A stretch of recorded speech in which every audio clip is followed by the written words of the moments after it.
Good afternoon. Thank you for joining the Hyland MDR Basic User Training. Uh, the Epic Wave 1 Go Live is including an integration between Epic and Accuo VNA. And in order for the endoscopy carts to be utilized and successful with this integration, we had deemed that the Hyland MDR device was required to be installed on those carts. My name is Stephanie Pinto. I am managing this project, and we wanted to make sure that the training was accessible for all of those potential users on those endoscopy carts. So we wanted to just provide some information around that. I have a couple of other items I want to cover, but first and foremost, I want to just let you know that Brian Sable's on the call and will be presenting how to use this the Hyland MDR device. So I'm going to kick it off with having Brian take care of the training, and then we'll answer any questions that may come up throughout, along with kind of closing out and what's to be expected as it relates to additional training. Brian, I'm going to hand it over to you. Thank you so much. Thanks, Stephanie. Good afternoon, everyone. I'm Brian Sable with Hyland Software. As Stephanie indicated, there will be an MDR device installed on the cart in each of your procedure rooms. MDR stands for a medical device recorder, and it is this device you see on the left-hand side of this slide. The MDR will be connected to your image processor with two connections, one being a video connection and one being a trigger connection. The video connection allows for real-time video from the scope to be displayed on the MDR, and in turn allows the MDR to then capture both video and images, still images from that video feed. Those images will ultimately be stored in the Accuo VNA, which will in turn notify Epic that they exist, and Epic will be able to pull them into the Lumens module via an API and display them with the report. If we take a closer look at the MDR itself, all right, give me a moment. There it is. It is a pretty small device. It's about 7 inches tall. It has a touch screen, so the software on the device is designed to be utilized, using the touch screen, large buttons, that sort of thing. It does also support external keyboard and mouse. So if you have a keyboard and mouse connected, you can certainly utilize those as opposed to the touch screen. But ultimately, that's the idea. You can either touch it or use the keyboard and mouse. The device's power button is in the lower left corner on the back side of the device. So when looking at it from the front, lower left, just reach your finger around. You'll find the button, press it to either turn it on or turn it off. Looking at the workflow that'll be utilized.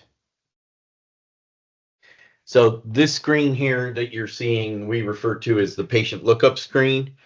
This is the screen that will display after powering on the device. There's no need to log into the device.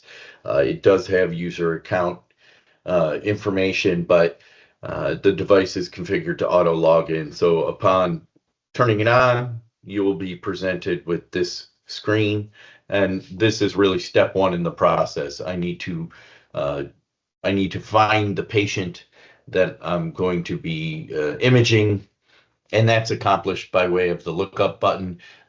There's an integration with Epic Lumens that such that the Epic communicates all of the patient and procedure information to the MDR, and it is then presented in a list, a work list, for you to pick from. You click lookup, and that list is presented. Each patient, if clicked on, will then expand to show the procedures that they have scheduled. In this case, John Adams has been selected and therefore is expanded out and showing a wound photo procedure. Once you select the procedure you want to work with, you simply click the select button and it will return you to the patient lookup screen with all of the information from that procedure you selected populated.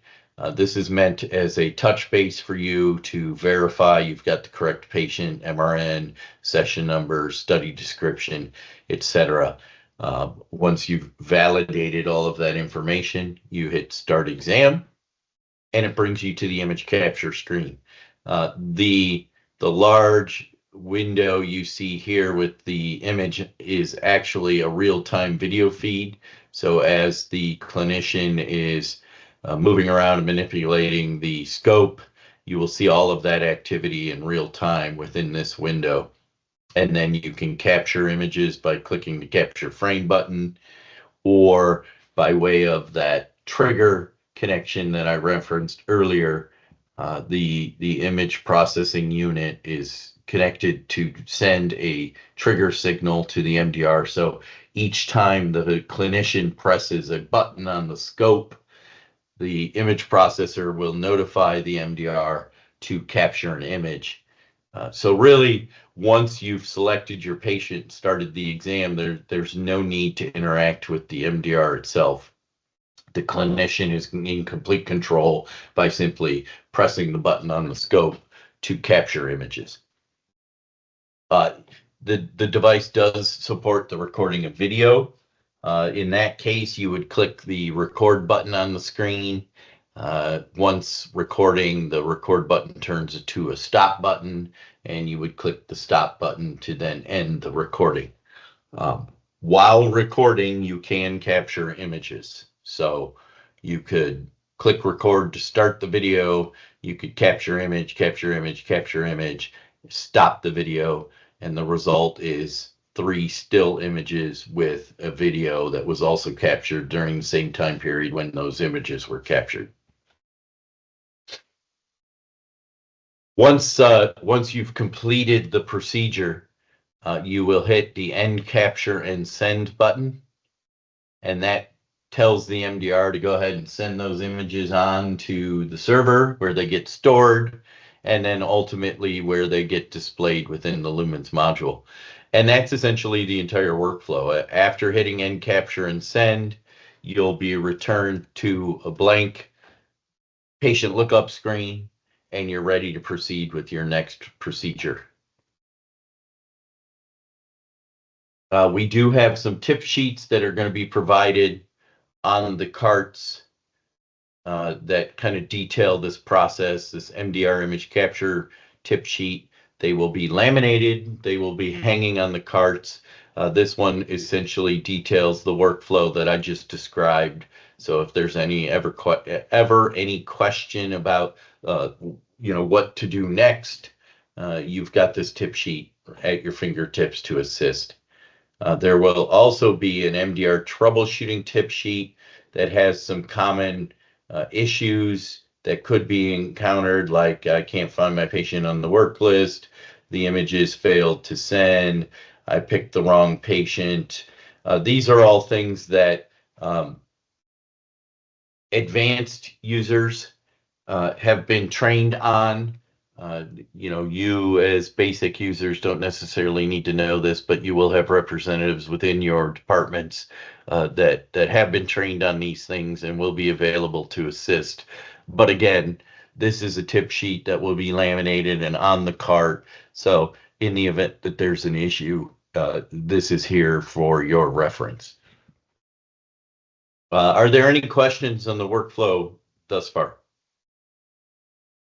Is there going to be go live support for people like when we do endoscopies, like the first week or two for the software? Hi there, this is Stephanie Pinto. So basically when it relates to the MDR device usage, we will have on Monday and Tuesday, 11.3 and 11.4, we will have Hyland vendor resources on site for those first use of procedures. That relates to the MDR device as a whole and just understanding what the component does. If you're looking for Epic Lumens support for software, that would definitely come from the Epic side.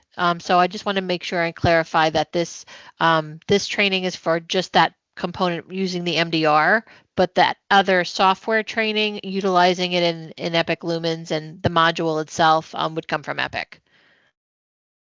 Hopefully that answered Thank your you. question. That's it. Thank you.